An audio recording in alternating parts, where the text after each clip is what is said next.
All right, example 3, we need to solve for the inverse cosine of x equal to the inverse sine of 1/2. Again, our job here is to get x by itself.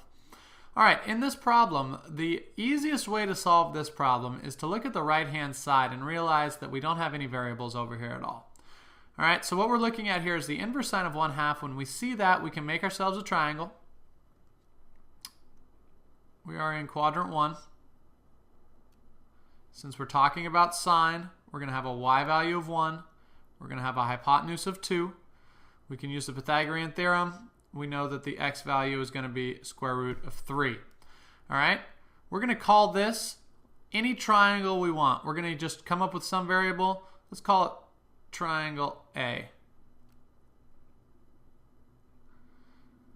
We can just say this entire right-hand side of the equation, cosine -1 still on the left-hand side, x is equal to that triangle A. All right? And actually, when we say the triangle A, we're talking about the, actually in the right side here, the angle A. But that angle is inside this triangle. Any way you want to look at it, you're looking at this drawing here, the 1, the 2, and the square root of 3. All right, our job here is to get rid of the inverse cosine. We want x by itself. To do that, we're going to take the cosine to cancel out the inverse cosine.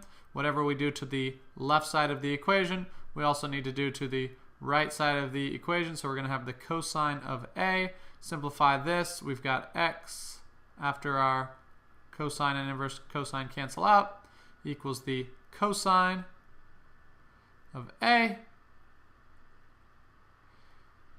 We can simplify this. We have done our job of getting x by itself, but we can simplify it. X is equal to the cosine. We look at this triangle over here. The cosine of this triangle is root 3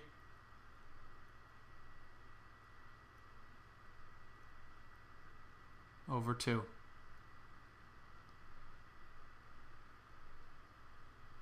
And that's your final answer. X is the square root of 3 divided by 2.